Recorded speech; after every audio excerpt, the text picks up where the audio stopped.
정청래 대표가 오늘 갑자기 긴급 기자회견을 갖고 조국 혁신당에 합당을 제안했습니다. 맞습니다. 와, 깜짝 놀랐어요. 예. 자, 그 장면 영상으로 짧게 보겠습니다. 조국 혁신당에게 제안합니다. 우리와 합칩시다. 이재명 정부의 성공, 지방선거의 승리가 시대의 정신입니다. 더불어민주당과 조국 혁신당이 추구하는 시대 정신이 다르지 않다고 생각합니다. 두 당의 합당을 위하여 조속히 실무 테이블이 만들어지기를 바랍니다. 조국 혁신당의 화답을 기다리겠습니다. 네, 조국 대표와 교감 후 제안을 발표했다고 밝혔거든요. 바로 조국 대표가 화답을 했습니다. 화답 영상 보겠습니다. 어제 늦은 오후 정청래 대표님을 만나 오늘의 발표 내용을 전달받았습니다. 갑작스럽지만 제안의 무게가 결코 가볍지 않기에 최고위원분들과 함께 숙고했습니다. 조국혁신당은 정청래 대표님이 언급한 이재명 정부의 성공과 정권 재창출이라는 목표에 전적으로 동의합니다. 국민의 마음과 뜻이 가리키는 방향에 따라 논의하고 결정할 것이며 그 결과가 나오는 대로 국민께 보고 올리겠습니다. 네. 이 이유의 파장이 어마어마합니다. 그렇습니다. 당장 민주당 최고위원들도 반발을 했다라는 보도가 지금 쏟아지고 있는 상황인데요. 네. 그런 과정 속에서 청와대와 사전에 교감이 있었냐 없었냐 이런 이제 또 논란이 됐는데 지금 막 또 하나의 속보가 나왔군요. 조금 전에 이제 속보 청와대 입장이 좀 나왔는데요. 홍익표 청와대 정무수석이 이렇게 얘기했습니다. 사전에 정청래 대표로부터 연락받았다. 양당 통합이나 정치적 통합에 대한 건 이재명 대통령의 평소 지론이기도 하다. 이렇게 입장을 또 냈습니다. 지금 막 이제 나온 예, 건데요. 5분 전에.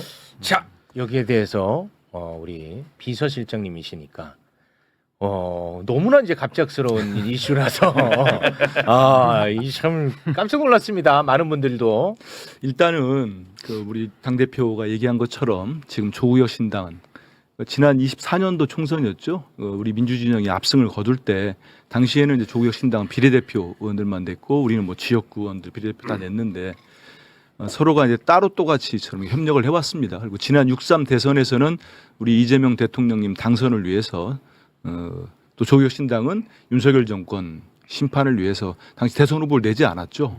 그리고 6.3 이제 지방선거를 앞두고 있는 상황 아니겠습니까? 일단 지금 이제 발표가 된 이후에 나오는 의견들, 우리 당 의원들도 그렇고 일부 최고위원들도 그렇고 예. 당원들, 저도 지금 문자를 많이 받고 있습니다. 받으면서 쭉 본 게 일단 당원들께서는 이제 뭐 항의나 비판하는 문자의 핵심은 네. 당원 주권을 한다면서 왜 당원들의 의사를 묻지 않느냐 그 얘기인데 네네네. 그거는 그렇지 않습니다. 정확하게 오늘 정청래 대표가 조국 혁신당에다 제안한 거는 당대당 통합에 대한 제안을 내놓은 겁니다. 그리고 우리 당원 당규에 따르면 당원에 보면은 이거는 당원 토론과 당원들 투표가 필요합니다.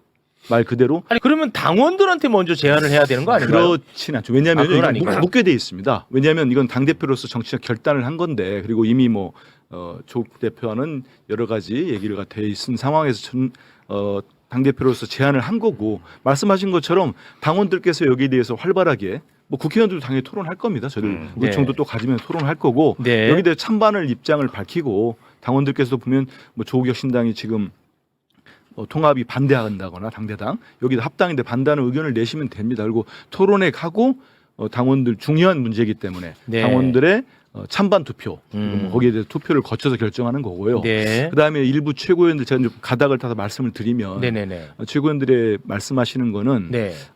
다수는 이제 그 일부 최고위원들은 이런 중요한 문제를 왜 좀 사전에 네. 일찍 알리지 않았느냐 그런 부분이 네. 있는데 저도 비서실장인데 어제 저도 늦은 오후에 알았거든요. 와. 그렇기 때문에 이거는 뭐 우리 다들 아시겠지만은 이 정도 사안을 논의할 때 이게 뭐 결정이 되는 건 아닙니다. 제안을 네. 던지는 거기 때문에 네. 뭐 보안성이랄지 이런 기밀이기 때문에 그런 점이 있었다는 말씀을 드리고 물론 최고위원들 말씀들 일부 그 문제 제기에 대한 이해를 합니다. 근데 예, 그 레드팀. 당을 합치는 문제는 고도의 정치행위거든요. 가장 중요한 정치행위인데 레드팀. 사실 청와대에서도 오늘 입장이 오전과 오후가 조금 다르게 나온 건 사실입니다. 네. 그래서 지금 이 혼란이 더 생긴 거고요. 네. 무엇보다 사실 보안과 기밀이라는 말씀에는 제가 동의가 참 어려운 게 합당이라는 거를 은밀하게 할 필요가 없는 거거든요. 결국에는 정치행위니까 당원들이 원하면 하는 거고 원하지 않으면 안 하는 건데 제안이라고 하시는 것도 저는 순서가 좀 뒤바뀐 거 아니냐.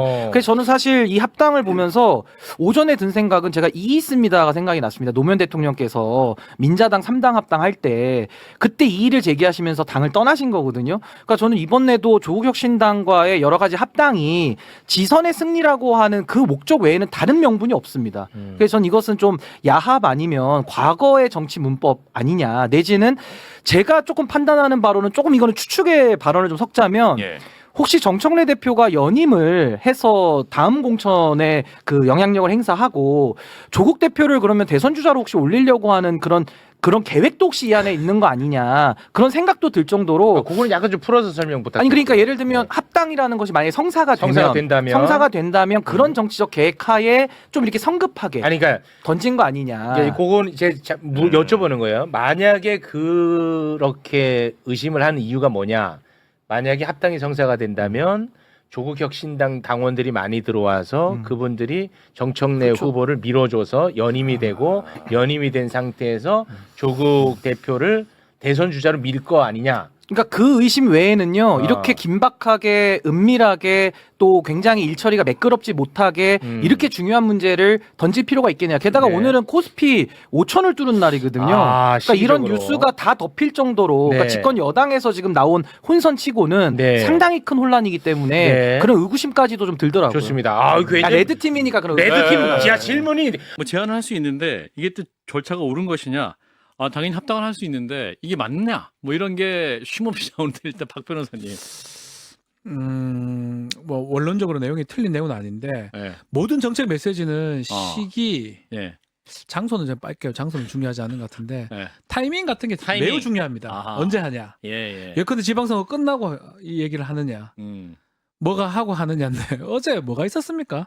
대통령 신년 기자회견이 있었죠. 또 중요한 판결도 있었고. 네, 그 다음 날 이걸 한다. 아. 그러니까 결국은 정치인의 메시지, 당 대표의 메시지는 정치로 해석될 수밖에 없어요. 예. 그러니까 달리 해석될 여지가 있기 때문에 예. 그 내용에 뭐 가타부타를 떠나서 까는 좀 불협화음이 있는 것 같습니다. 그래서 아, 타이밍이 공교롭다. 그래서 안에서 지금 말들이 많아요. 제가 봤을 어. 때는.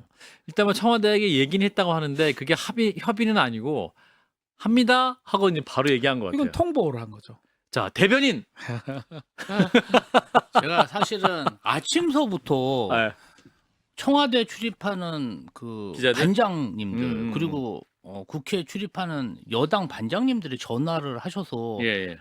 당신도 알고 있었냐? 당신도 알고 아 있어. 그래서 그게 11조야. 당신. 네. 저 몰랐습니다. 왜 몰랐냐 대변인인데. 아. 그래서 전화로 혼을 많이 내시고 기자들이? 이 부분에 대해서 해석을 해달라고 해서 예, 예. 아침에 했던 해석이랑 음. 오후에 한 해석이랑 지금 해석이 다 달라지고 있습니다. 아침, 시시각각. 점심, 저녁. 예, 다 달라지고 정보가 있고. 계속 달라지니까 업데이트 되니까. 그렇죠. 네. 그러니까 정청래 대표가 음. 사실은 그 호남 지역에서의 어떤 민주당의 지방선거 승리가 그 전부터 계속 강조하셨어요. 그렇죠. 그래서 이제 호남 지역의 유일한 경쟁자는 사실상 조국혁신당이잖아요. 네. 그래서 이제 사석에서도 우리가 지금 이렇게 경쟁해서 만약에 수도권에서 이기고 부의경에서 이겨도 호남에서 놓치면 네. 이번 지방선거는 사실상 승리한 게 아니다. 아. 나는 정말 호남에서의 승리도 굉장히 중요하다. 예. 그러면서 뭐 노컷 경선이라든지 아하. 여러 가지 뭐 인위적인 노컷이 없다든지 이러면서 조국혁신당과의 경쟁에 있어서 인재를 뺏기지 않겠다. 그런 건 굉장히 치밀하게 준비를 하셨는데 우선적으로는 선거가 구도다 보니까 그런 부분에 대한 고려도 좀 있었던 것 같고 고려할 수 있는데 왜 지금이었냐?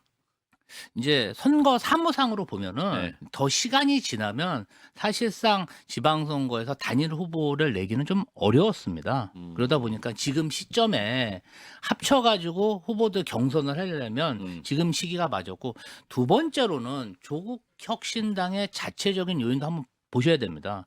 사실은 조국 혁신당이 조국 대표가 사면된 이후로 예. 뭔가 지지율이 더 올라가면서 예. 경쟁에 가열차일 줄 알았는데 오히려 여러 가지 지지율 면에서 답보 상태에 있었고 그리고 차별화를 위해서 냈던 어떤 입장들이 범여권 지지자들에게 오히려 좀 지탄을 많이 받았기 때문에 또 내부 구성원들도 어쨌든 그 많은 비대의원들이 이 정도쯤에 민주당과 합당을 하지 않으면 지역구 출마가 사실상 쉽지 않은 상황 아니겠습니까? 그런 것들이 복합적으로 고려된 게 아닌가 이런 생각이 양측 듭니다. 모두 좀 필요가 있었다는 얘기인데 박 변호사님 공감하십니까? 아니요, 시기가 문제예요. 공감 못한대요. 그럼 다음 주 하죠. 다음 주에 되지 다음 않아요? 주에도 되고요. 한 다음 그리고 주 뭐 주일 일컨대 정도에 예, 의견을 예. 좀 모은 다음에 해도 되는 거고요. 그렇지. 갑작스럽게 이제 발표를 한 겁니다. 갑작스럽게.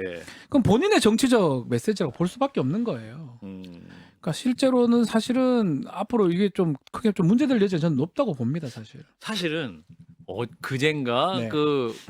어젠가요? 그 기사가 이런 게 있었어요. 이재명 대통령이 이제 정청래 대표와 만찬을 하면서 네.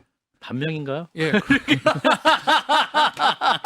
반명인가요? 그랬더니 친명입니다. 그리고 여기 있는 사람들 다 친청입니다. 친청와대입니다. 하고 뭐 이렇게 뭐 웃으면서 했다고 하는데 반명인가요? 하고 딱 그거 한 다음 날 지금 이렇게 한 거 아니에요. 뭐 그거는 뭐 사실은 우연의 일치라고 생각합니다, 저는. 아 그렇습니까? 혹시 우연의 뭐 일치입니까? 이재명 대통령이 복심수를 갖고 있나 뭐 예. 그것도 아니지 않겠습니까? 예. 근데 어쨌든 간에 정청래 대표의 메시지 부분은 시기적으로 상당히 계속적으로 말이 나올 것 같아요. 그렇죠. 조국 혁신당 지금 당 지지율이 높지가 않습니다. 지금 2, 김조 3%. 대변인 말씀하신 예, 것처럼 예. 그 상황에서 합당 얘기를 굳이 지금 할 필요가 있을까라고 민주당 지지자들도 생각을 할 거고요. 예, 예. 특히 청와대하고 아무런 교감 없이 한다는 거는 사실은 저는 납득이 잘 안 돼요. 저는 뭐 좀- 홍익표 정무수석이 취임하자마자 굉장히 지금 큰 걸 맞았네. 이게 우상호 수석 이거 알면서 이거 그만두신 거야? 뭐야?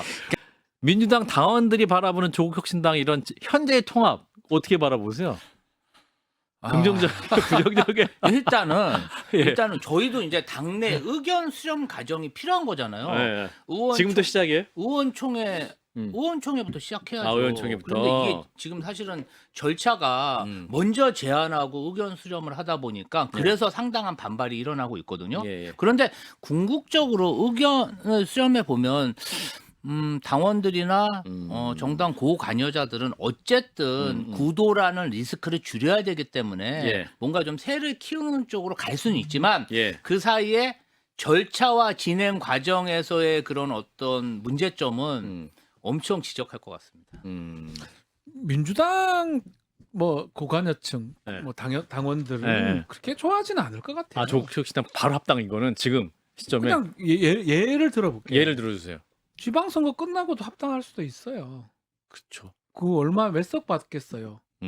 그 당원들이 생각할 수도 있어요. 예. 근데 지금 뭐 호남에서 뭐 경쟁한다고 지금 김조 대변인께서는 이제 말씀하셨지만 지금 지지도로 봤을 땐 경쟁 상태가 아니에요. 호남은 더더욱거나 갈 데도 없어요. 그건 국민이 잘 오기 힘들 게니까. 그렇 따지면 결과가 난 후에 합당하는 거하고 지금 하는 거하고 가진 그게 다르잖아요. 요구하는 지분이. 예. 아마 그런 고관여층 입장에서는 그런 까지 고려를 할 겁니다. 왜 하필 이 시점에 왜 이 하냐. 시점이냐. 라고 반드시 분명히 얘기를 할 거예요. 그래서 이제 실은 이런 합당 제안을 이렇게 철저하게 보안 유지를 할 필요가 있는 사안인가라는 의문이 저도 들어요. 사실은 어느 정도 군부를 뗀다고 하잖아요, 우리가. 그래서 저 양당이 조금 뭐 하는 거 아니야? 뭐 하는 거 아니야? 뭐 이런 식의 분위기나 아니면 그런 언론 기사가 나오는 게 오히려 어떤 공식적인 제안을 하기 전에 네. 그런 분위기가 잡히는 게 더 수월하게 합당 추진하는 동력을 얻을 수 있는 거 아닌가 싶고 예. 그 철저하게 보안을 유지했다고 하는 이른바 노태우 정부 때 3당 합당도 공식 선언하기 전에 그 당시 3명이 모여서 골프도 치는 사진이 나가고 다 했어요. 그래서 뭔가 감은 잡을 수 있었어요. 뭔가 하려나 보다. 마음에 준비할 시간. 네. 근데 너무 보안 유지가 철저히 유지됐다는 생각이 좀 들고 네. 오늘 그 당대표의 공식 제안을 꼭 오늘이어야 했는가? 오늘이라는 게 어떤 의미죠? 아 내일은 안 되나? 그러니까 오늘과 내일의 차이점은 아니 어제 한덕수 피고인 아. 구명 선고되고 예. 오늘 물론 종가는 좀 봐야 되겠습니다만 장중에 코스피 5천도 뚫었고 사실은 5천은 굉장히 의미 있는 날입니다. 저도 대선 전에 이제 광주에 있는 김대중 컨벤션 센터 광장에 모인 유세에서 지지 선언을 하면서 유일하게 코스피 5천을 달성할 수 있는 후보다 그러면서 당시 이재명 후보에 대한 지지 선언을 했었는데 정말로 조기 달성한 거잖아요. 네. 대통령 공약을 예. 사건이에요, 사건. 누가 봐도 역사적인 날. 어렵다고 생각했던 거를 사건이에요. 조기 달성해서 이제 약간 좀 즐겨야 되는 시기인데 적어도 오늘은 네. 좀 기분 좋게 와 뭐 이러면서 해야 되는데 갑자기 10분 전에 공지된 긴급 기자회견으로 네. 이게 축제가 좀 묻히는 거, 좀 조기 종료되는 거 아닌가라는 예. 생각이 들어서 내일은 좀 어려웠나 이런 공식 제안 발표가 그거 어떻습니까?